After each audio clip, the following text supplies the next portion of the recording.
White cop lies about black woman in court. Not knowing she's a high-ranking Navy SEAL, he panics. Have you ever witnessed a moment so explosive, so shocking, that it changed your entire perspective on justice? Welcome to the unbelievable story of a high-ranking Navy SEAL, a wronged black woman fighting for her dignity against a system meant to protect her, and a cop so blinded by prejudice he never saw the storm heading his way. In this saga of law, honor, and secret identities, one false testimony in court ignites a firestorm of revelations. Betrayals, alliances, and dramatic twists await, culminating in ultimate karmic payback.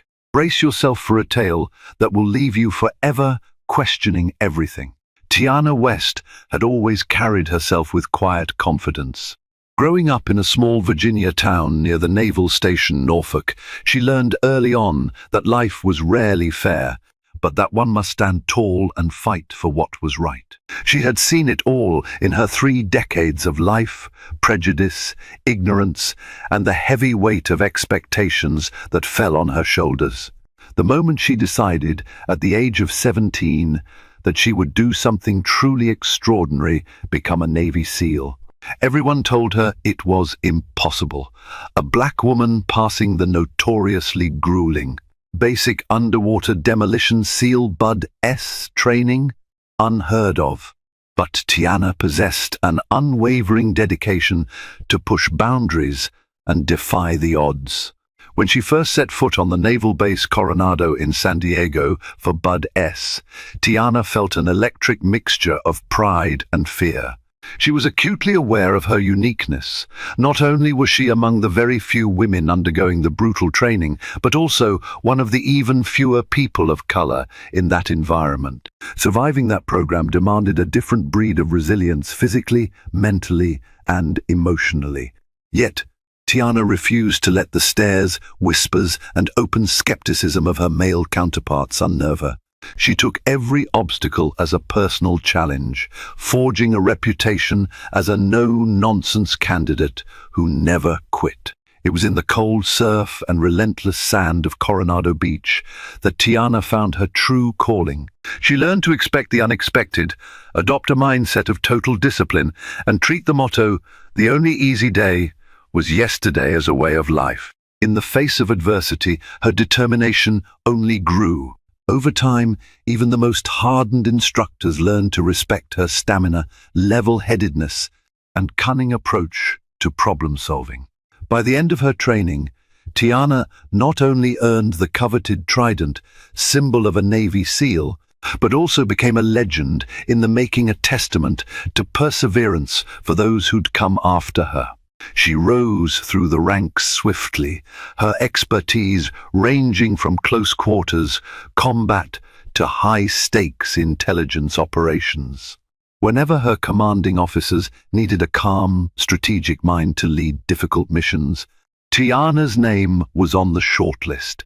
From time to time, she'd be deployed to the far corners of the world, carrying out operations shrouded in secrecy. Her credentials glistened with a dozen commendations, but she mostly kept a low profile, reluctant to attract too much attention. A life in the shadows was second nature to her, ensuring that even people in her hometown barely knew what she truly did for a living. It was a drizzly Wednesday afternoon when Tiana found herself back in Virginia on a rare break from active duty. She had come to finalize the sale of her late uncle's property, a modest house on the outskirts of town. Bureaucracy was not something she enjoyed, but the responsibilities of family had always been important to her. After hours of signing legal documents, Tiana was relieved to be done and decided to treat herself to a quiet cup of coffee in a familiar cafe near the waterfront. She slipped into a corner booth, hoping to go unnoticed as she unwound with a latte.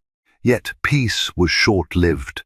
Outside the window, she spotted a commotion.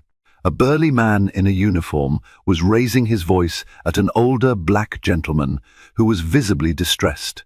Onlookers seemed hesitant to intervene. The uniformed man, Officer Bradley Marsh, a local police officer with a notorious short fuse, had the gentleman pressed against a brick wall. The man's groceries had spilled onto the sidewalk. Bags of fruits and a loaf of bread were scattered, some crushed underfoot. The older man seemed terrified, attempting to explain something Tiana couldn't quite hear through the glass. Tiana observed the scene with growing unease. She had a strict personal rule: do not draw attention unless absolutely necessary. But she couldn't just watch as some innocent person was manhandled by a cop who clearly believed he was above reproach. Marsh jabbed his baton at the man's torso, barking words Tiana could only guess were vile or at least humiliating. People nearby filmed on their phones, but none stepped forward.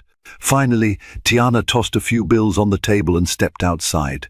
Approaching calmly, she raised her voice just enough to be heard over the rain. "Officer, is everything all right here?" she asked, her tone respectful but firm. Marsh turned sharply, eyes narrowing at the sight of Tiana. She stood tall, her posture hinting at a quiet authority. The older man, still pinned to the wall, managed to twist his head enough to see her and silently plead for help. Marsh's lip curled with disdain as he sized her up. She was fit, with an athletic build, but he seemed to have no idea that beneath her civilian attire hid a warrior's discipline. His initial reaction was to brand her yet another meddling bystander, something he clearly detested. "Move along, lady. This is official police business," he snapped. His words dripped with condescension, as though he were speaking to a child who couldn't comprehend adult affairs. Tiana took a subtle breath, controlling the spark of anger threatening to flare within her. She was well aware of police protocol, having worked side by side with local law enforcement in various domestic operations. "I understand," she replied calmly, "but it looks like the gentleman needs medical attention." "Are you sure there's no misunderstanding?" Marsh's response was as swift as it was harsh. He released the older man, who nearly collapsed to the ground, and turned his focus entirely on Tiana. "Misunderstanding? You a lawyer or something?" The venom in his tone was unmistakable. "Maybe you should mind your own business before you become part of the problem." The older gentleman, catching his breath, took the opportunity to scurry away. Tiana glanced at him to ensure he was safe. Marsh interpreted her concern as a personal affront. He lunged forward, jabbing a finger in Tiana's face. "I said back off." Tiana's training kicked in. She didn't step back or cower. Instead, she gently pushed his hand aside to create a boundary, an act that only served to enrage him further. He barked into his radio for backup, describing her in disconcertingly aggressive terms: possible assailant, resisting police orders, refusing to disperse. Tiana's stomach churned. She knew how quickly a situation like this could escalate, especially when an officer weaponized his authority. But she remained composed. She'd navigated infinitely more volatile scenarios in her covert missions abroad. Within minutes, another squad car pulled up. Officer Ronald Gibbs and Officer Lisa Carter emerged, scanning the scene with a mixture of confusion and caution. Marsh yelled to them about how Tiana had interfered with an arrest and became aggressive. Tiana resisted the urge to roll her eyes. Marsh's twisted narrative was taking shape right there on the sidewalk, but Tiana couldn't risk a physical altercation. She carefully raised her hands, palms outward, showing she posed no threat. "I'm just trying to help," she said. "He was—" "Shut up," Marsh cut her off, spittle flying from his mouth. Gibbs shot Marsh a concerned look, as though silently questioning the older cop's judgment, but he didn't speak out. Carter hesitated, taking a small step toward Tiana as though she might actually listen to her side. But Marsh quickly barked at Carter to stand down. The tension was palpable. Bystanders filmed everything, murmuring among themselves. Some recognized Tiana from her teenage years. She had been the star athlete in the local high school track team, but no one seemed to know about her more recent, extraordinary life. Tiana realized that revealing her Navy SEAL status here and now might complicate matters further. She decided to remain silent about her occupation, wanting to defuse the situation without resorting to pulling rank or overshadowing local police authority.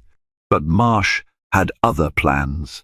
With a theatrical flourish, he declared Tiana under arrest for obstruction of justice, cuffing her roughly. Carter and Gibbs exchanged glances again, but followed Marsh's lead. The surrounding onlookers gasped in dismay. Tiana winced slightly at the metal biting into her wrists, but she kept her composure, offering no resistance. After all, if there was one thing she knew, it was how to handle being in physically vulnerable positions. SEAL training had included countless hours in captivity simulations. She knew she could weather whatever came next. The ride to the station was tense and claustrophobic. Marsh insisted on driving, while Carter sat stiffly next to Tiana in the back seat. The drizzle outside turned into a downpour, and the sound of rain pelting the cruiser's roof filled the silence. Tiana felt the cold metal of the cuffs against her skin and the oppressive weight of injustice pressing down on her. She hoped that once they arrived at the station, someone in charge would see sense. Upon reaching the precinct, Tiana was escorted to a booking room where Marsh spat out his version of events to the duty sergeant. According to him, Tiana had violently interrupted a lawful detention and assaulted him by pushing him. Tiana's jaw clenched. Not only was he twisting the truth, but he was outright lying. Marsh rattled off charges with a kind of gusto that implied he'd done this sort of thing before. She was then led to a holding cell, a barren, grey space with a single bench. The door slammed behind her with a metallic echo. It had been years since Tiana felt quite so powerless.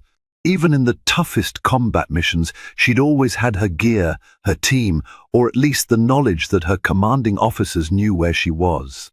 Here, she was alone in a system that was predisposed to believe a white police officer over a black civilian, especially a black woman, who had just been labeled aggressive. As time crawled by, Tiana replayed the incident in her head. She pictured the older gentleman's terrified face and Marsh's twisted rage. Part of her debated whether she should have identified herself as a high-ranking SEAL the moment Marsh got physical. She knew that might have forced him to reconsider. Yet she also understood the complexities.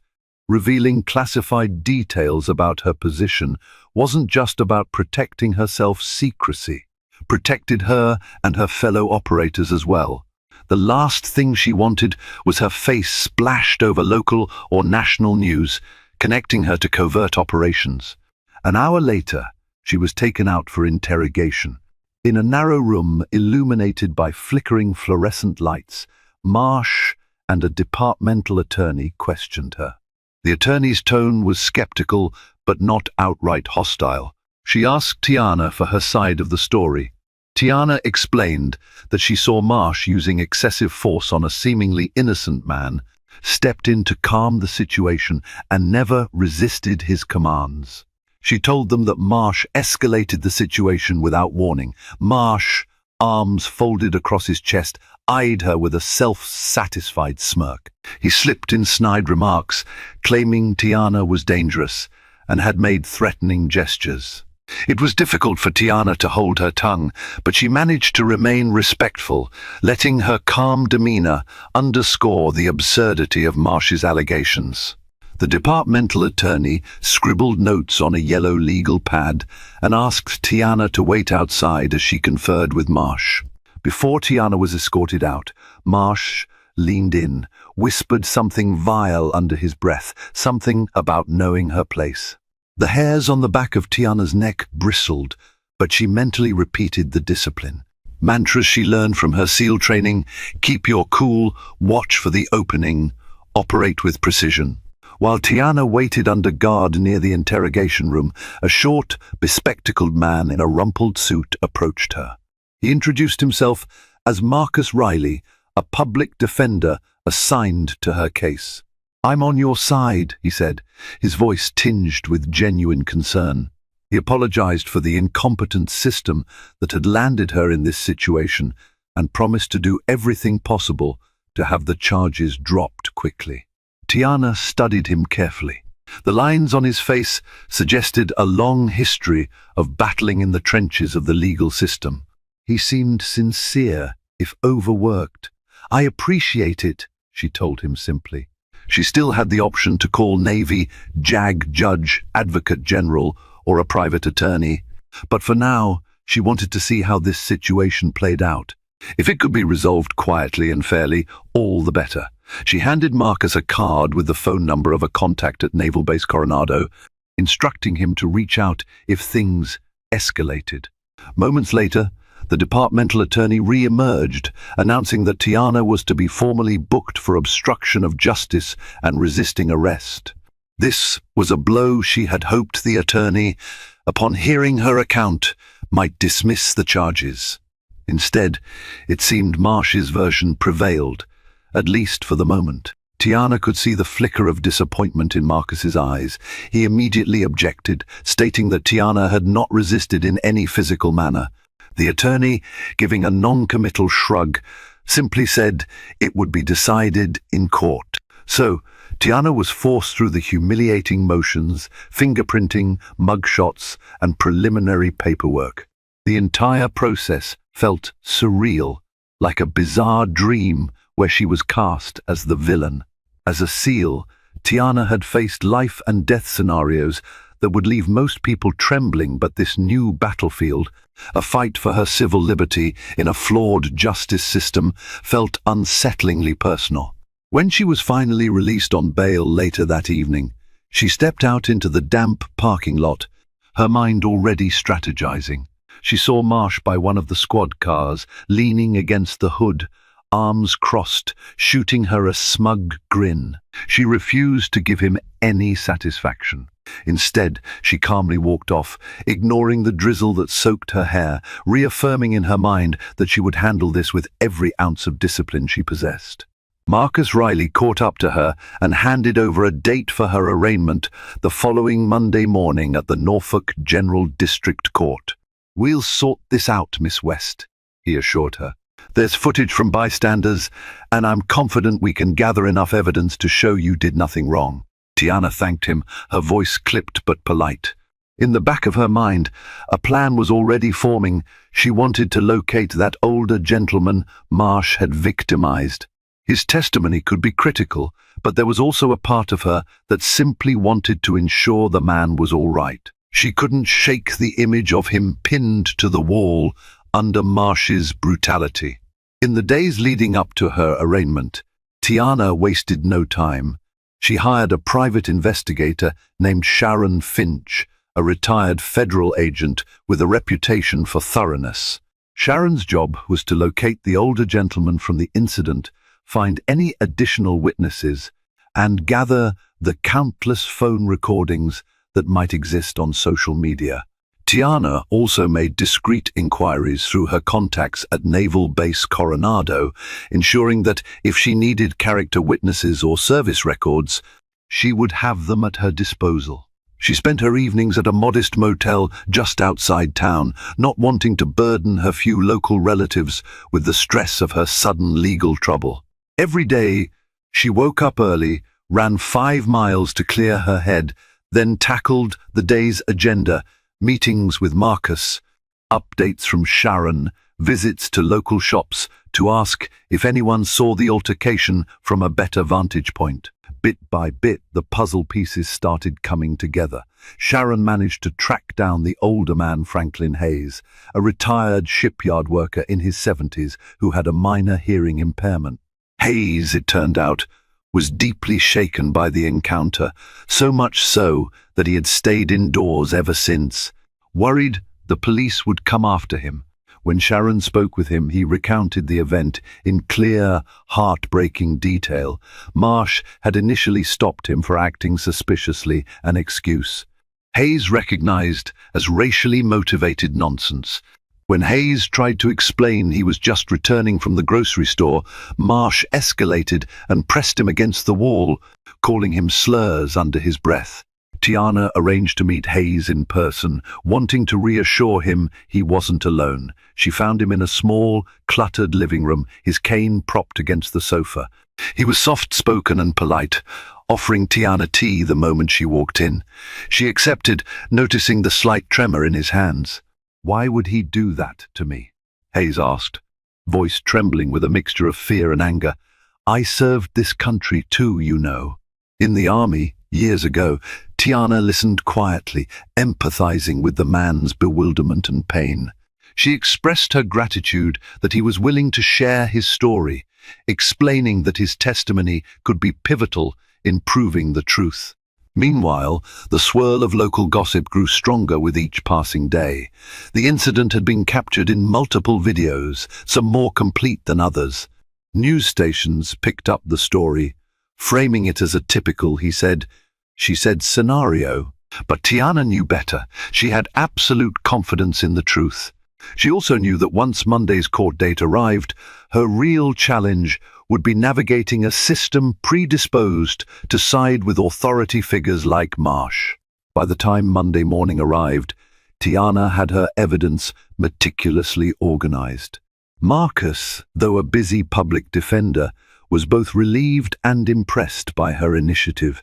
Together, they walked into the Norfolk General District Court. The old, imposing building had once inspired Tiana as a symbol of justice when she was a child on school field trips. Now it felt more like a crucible she had to endure. Inside, the buzz of lawyers, defendants, and clerks filled the corridors. Marsh was there, flanked by the departmental attorney and a cluster of uniformed officers who eyed Tiana with disdain. A murmur spread through the crowd. Many recognized Tiana from the local news coverage, but none truly grasped her background. She looked composed, wearing a simple black blazer, her hair neatly tied back. If she was nervous, she gave no sign. The hearing began promptly. A stern-faced judge presided, setting a matter-of-fact tone. Marsh testified first, recounting his fabricated story that Tiana had intervened in his attempt to question a potentially dangerous suspect, had pushed him, and refused to comply with lawful orders. He painted her as belligerent, physically confrontational, and claimed he'd feared for his safety. Tiana could feel the tension in the gallery as Marsh spoke. His practiced delivery suggested he had lied on the stand before and gotten away with it. Next came Tiana's turn. Marcus guided her through her version of events, ensuring she explained clearly how she had simply tried to defuse the situation. She pointed out that it was Marsh who initiated contact and that she never became aggressive. Video evidence supported her stance, although some clips were partial. Then Franklin Hayes took the stand. His testimony was heartfelt, describing how Tiana had calmly asked Marsh to stop hurting him and how she never used force, never threatened the officer.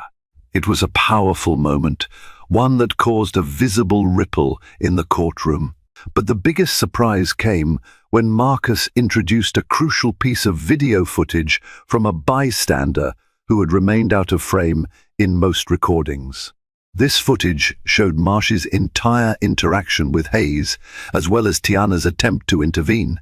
It was the most damning evidence yet, capturing Marsh insulting Hayes and pushing Tiana, rather than the other way around. Gasps filled the courtroom. Marsh paled, his hand twitching at his side. Despite this revelation, the departmental attorney tried to undermine Tiana's credibility, hinting that Tiana might be hiding something about her background. There was a suggestion that maybe she had martial arts training or a possible criminal record. Marcus objected, but the seed was planted. Tiana felt her anger rising. She understood that the attorney was setting the stage for a smear, attempting to conjure the spectre of a dangerous black woman who must have done something to justify Marsh's actions. When the judge called for a recess, Tiana and Marcus headed out into the corridor. She pulled him aside, her gaze intense. "I think we need to disclose a piece of information," she said quietly. "I have a clearance. I can't reveal everything, but the court might benefit from knowing my profession." Marcus lifted his eyebrows in surprise. "You never told me exactly what you do," he admitted. "But if it can help your case, by all means, let's do it. We'll do it under oath so the court can't ignore it." They reconvened after the short recess. Marcus called Tiana back to the witness stand. She took a measured breath, glancing at Marsh, whose smugness had started to wane in the face of contradictory evidence. The departmental attorney seemed puzzled, but braced for whatever was coming. "Miss West," Marcus began, "can you please share with the court your current occupation and any relevant background that might demonstrate your character and training?" Tiana spoke clearly, projecting her voice so every word landed. "I am an active duty lieutenant commander in the United States Navy. I'm also a Navy SEAL assigned to a specialized unit. I've been in the Navy for over a decade and completed Bud S training at Naval Base Coronado."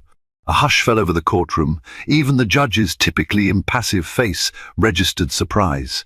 Jaws dropped around the gallery. She continued, "As part of my training, I've been taught to remain calm in dangerous and high-pressure situations. I am trained in de-escalation tactics as well as combat. I have no criminal record, and I have dedicated my life to serving this country.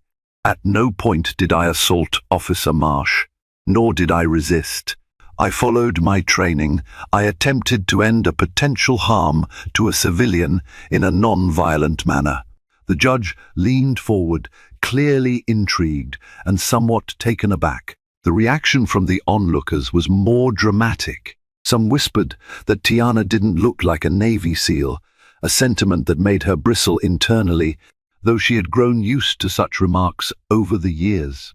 Others looked at Marsh with newfound skepticism, perhaps wondering if he realized how utterly foolish it was to lie about a woman who was trained to maintain calm under extremes. Marsh's face was a mosaic of conflicting emotions: astonishment, rage, and fear. He must have realized his entire narrative, built on the premise of Tiana being a volatile civilian, was crumbling before everyone's eyes. The departmental attorney scrambled to find a foothold, questioning whether Tiana might have used her specialized combat skills to subdue Marsh without it appearing on camera. The question was so ludicrous that even the judge seemed unimpressed, pointedly remarking that the video evidence showed Marsh as the aggressor. Still, Tiana didn't relish humiliating him. Part of her felt angry that someone like him was entrusted with public safety. He stood there, a scowl etched into his features as though trying to will himself out of the corner he'd been backed into. The judge ordered both legal teams to submit briefs by the next morning, with the final ruling on whether the charges would proceed to trial to be announced within days. As Tiana left the courtroom, she saw Marsh slip out a side door, presumably trying to evade the media circus that was forming at the main entrance. Reporters swarmed Tiana, flinging questions about her military service, the altercation, and her reaction to Marsh's accusations. She kept her statements brief, deferring most details to Marcus, who managed to say that they had full confidence in the judicial process. Deep down, Tiana wondered if the system would truly do the right thing, or if Marsh had enough connections to muddy the waters. The next few days were a whirlwind of speculation and media attention. Local news outlets clamored for interviews with Tiana, some framing her as a modern-day hero, while others sensationalized the incident with headlines like "Local Cop versus Navy SEAL, Who's Telling the Truth?" Tiana was inundated with calls, messages, and emails, some supportive, others hateful. The scrutiny weighed heavily on her. She knew her chain of command would expect a detailed explanation as well, so she prepared a thorough report outlining the facts. Meanwhile, Marsh's superiors at the police department launched an internal investigation, pressured by the growing public outcry. Officer Lisa Carter, the younger cop who had arrived on the scene that day, was called in to give her statement.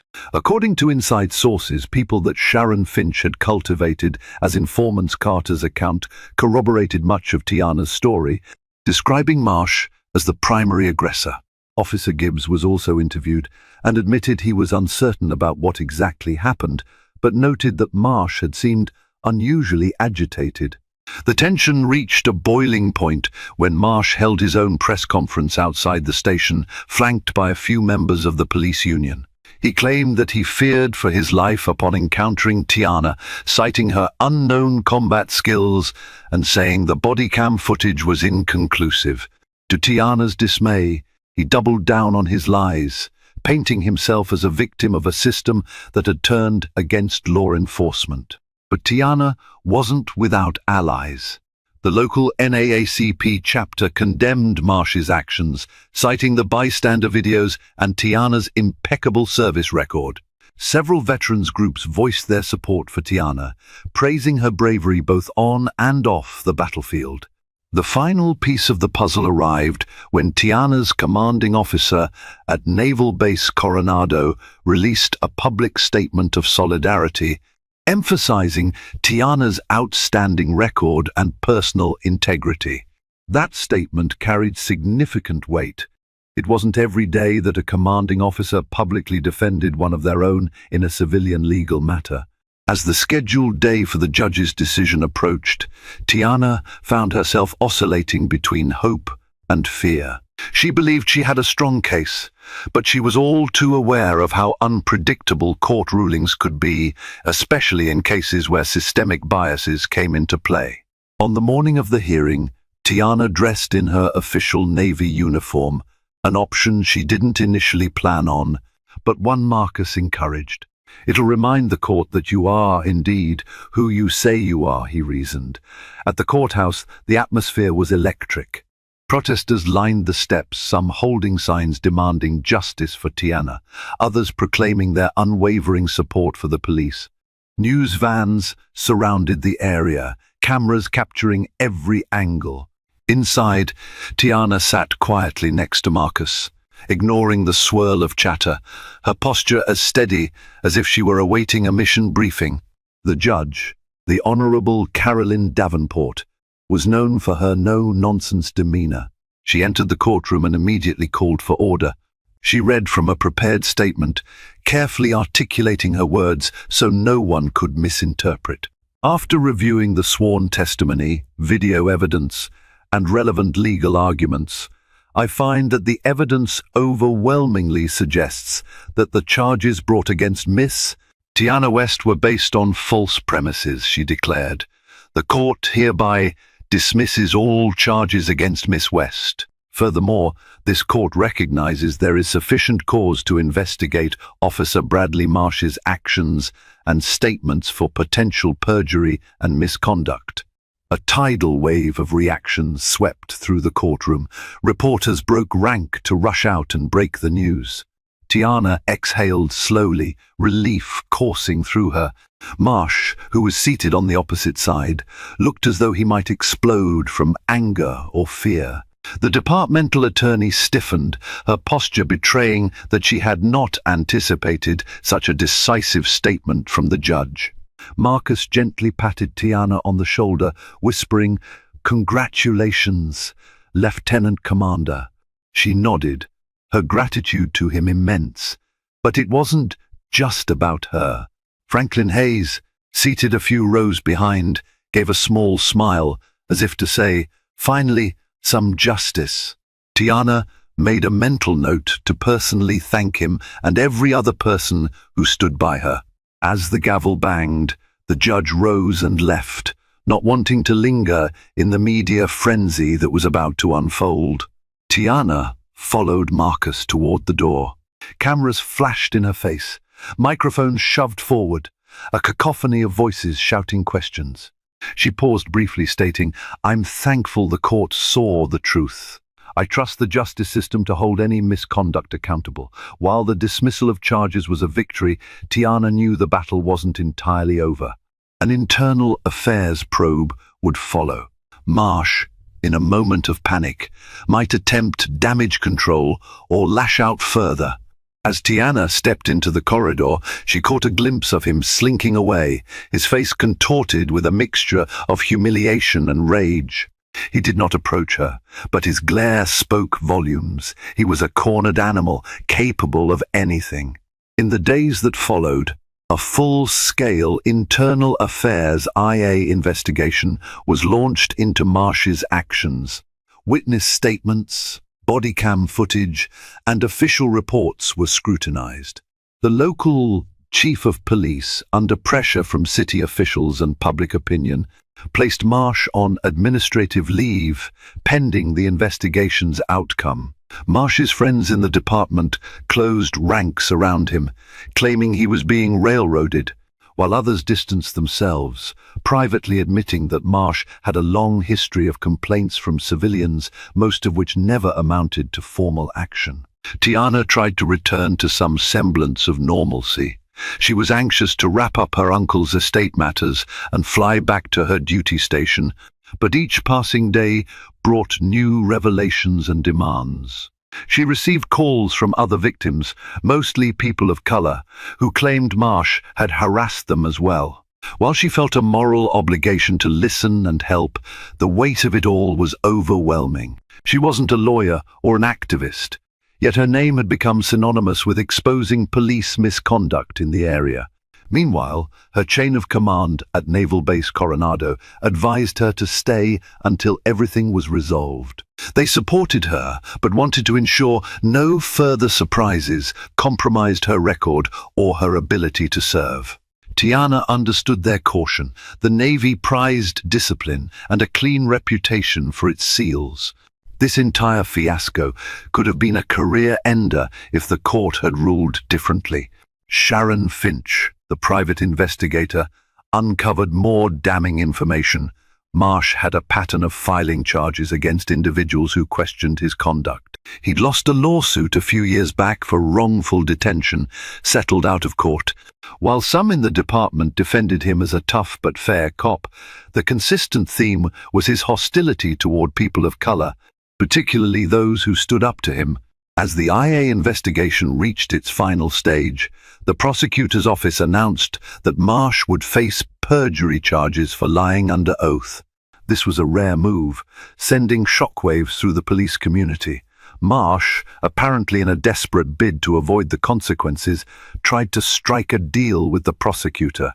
Part of the alleged bargain involved him resigning from the force and providing information on other potential misconduct in the department. The details were unclear, but it signaled that Marsh was trying to save himself at any cost. Tiana watched from the sidelines, torn between a sense of vindication and a profound sorrow that the system allowed someone like Marsh to continue for so long. She wondered about all the unknown victims who never got a day in court, who might have pleaded guilty to lesser charges simply out of fear or financial constraints. The entire ordeal rekindled her commitment to fairness and protecting those who couldn't protect themselves. Being a SEAL wasn't just about fighting wars overseas. It also meant upholding the values of integrity and justice at home. 2 weeks later, Tiana's phone buzzed with an unfamiliar number. On the other end was a trembling voice, Officer Lisa Carter.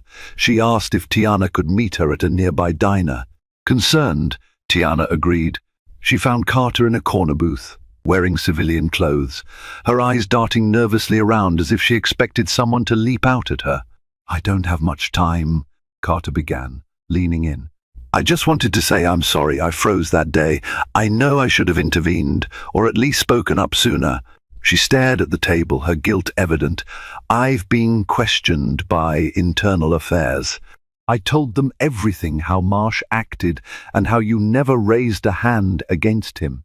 Tiana placed a reassuring hand on Carter's wrist. "You did the right thing by telling the truth eventually.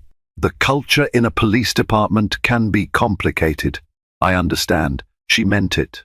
She had seen enough hierarchical organizations to know how easily fear of retaliation could silence even well-intentioned people. Carter fidgeted with a paper napkin. I joined the force to help my community. But after seeing Marsh get away with intimidation for so long, I started to think maybe this was just how things worked. Her voice cracked. I'm not proud of that. But seeing you in court, standing your ground, that made me realize I can't just stand by and let bad cops ruin everything. Tiana nodded, empathy filling her eyes. Thank you for telling me. I know it couldn't have been easy. She offered a small smile, one soldier to another, though they wore different uniforms. Stay strong. You have the power to create the kind of policing your community deserves. Maybe this will mark a turning point. They parted ways on amicable terms. Tiana sensed Carter was determined to be part of a reform effort, and Tiana hoped this was more than a fleeting moment of remorse, that something genuinely transformative would follow in the department. Days later, the perjury hearing against Marsh commenced. This time, Tiana was not the defendant, but a key witness for the prosecution. The atmosphere in the courthouse was tense yet again, though the spotlight had shifted squarely to Marsh's alleged misconduct. The prosecutor called Tiana to the stand, asking her to recount the events under oath once more, focusing on the discrepancies between her account, the video evidence, and Marsh's sworn statements. Marsh's defense attorney attempted to discredit Tiana, raising questions about the secrecy of her missions, the potential for classified details to obscure the full truth. The judge dismissed the line of questioning as irrelevant. The defense also tried to suggest that Tiana's SEAL training meant she could have used subtle force, that the cameras didn't catch an argument that sounded increasingly desperate in light of the footage that showed Marsh pushing and berating her. One pivotal moment came when Officer Lisa Carter testified. She admitted she had initially hesitated to contradict Marsh's statements, but eventually told the truth in her internal affairs interview. She confirmed that Marsh had escalated the situation unprovoked, and Tiana had not acted aggressively. The prosecution presented internal memos from the police department, showing that Marsh had been warned about his conduct several times in the past. With the evidence piling up, Marsh's defense lawyer advised him to consider a plea bargain. Marsh, however, was stubbornly holding on to his narrative. Toward the end of the hearing, in an explosive twist, a newly surfaced body cam recording from Officer Gibbs, apparently forgotten at first, was introduced. The audio, though partially muffled, captured Marsh making threats, including the phrase, "I'll make sure she regrets crossing me." This was the final blow, dispelling any remaining doubt about Marsh's intentions. As the proceedings drew to a close, the judge indicated there was more than enough to move forward with a trial. Marsh's face was ashen, his bravado drained. In the hallway afterward, he lashed out at reporters, yelling that he was being framed. His police union representatives did their best to shield him from the barrage of questions. But the writing was on the wall. Marsh's career was effectively over, and he faced a likely conviction for perjury and potentially other charges stemming from the investigation. For Tiana, witnessing Marsh's downfall was both gratifying and sobering. She was relieved that justice seemed within reach, but also cognizant of how close she had come to a vastly different outcome. If the videos hadn't surfaced, or if she had been less composed under scrutiny, she might have been the one facing a ruinous verdict. As she stepped out of the courthouse, she paused to take in the bright sunlight, feeling the warmth on her face as an affirmation that she was, for the moment, free of the dark cloud that had loomed over her. Life after the legal battles felt like a slow return to normalcy. Tiana wrapped up her uncle's estate affairs and prepared for her flight back to Naval Base Coronado. Before leaving, she made time to visit Franklin Hayes. Over tea, they shared a moment of mutual respect and relief. "You did more for me than I ever could have done for you," Hayes said, smiling gently as he patted her hand. Tiana insisted it wasn't true. Without his courage to testify, the case might have spiraled into a never-ending saga of "he said, she said." She also quietly arranged for local veterans organizations to check in on Hayes regularly, ensuring he had the support he needed. Though she never sought accolades, Tiana knew part of being a SEAL, being a protector, meant carrying on even after the cameras turned elsewhere. The day before her departure, Tiana visited Marcus Riley at his modest office. She handed him a small token of appreciation, a polished wooden plaque engraved with the Navy SEAL motto, "The only easy day was yesterday." "It's a reminder," she said, "that you fought for me when I needed it." Marcus smiled, clearly touched. "Thank you for your service, Tiana, and for reminding me why I do what I do." That same afternoon, Tiana stood on the shoreline near her childhood home. The ocean breeze rustled her hair as she gazed at the water, recalling her very first dream of joining the Navy. So much had happened since then, trials by fire, literal and figurative. She thought about the men and women she served with, risking their lives daily in secret operations far from home. And yet, the battle for justice on American streets could be as fraught as any battlefield overseas. Her phone chimed a call from her commanding officer. "Lieutenant Commander West," came the familiar voice. "We're looking forward to your return." "You've had quite an adventure there," Tiana smiled. "Yes, sir. I'll be on base tomorrow." She hung up, feeling a surge of pride and relief. Her Navy family was ready to welcome her back, no questions asked, trusting in her integrity. She watched the sun begin its descent, painting the sky in shades of orange and purple. In a few hours, she'd be on a flight, leaving this chapter behind. But she couldn't help reflecting on what she would take with her: a deeper appreciation for justice, the support of a few good allies, and the knowledge that sometimes the hardest fights are the ones we never see coming. Months later, news broke that Bradley Marsh had entered a guilty plea for perjury and was sentenced to time in a federal correctional facility. The local press reported that he lost his pension and faced multiple lawsuits from individuals he had wronged during his tenure.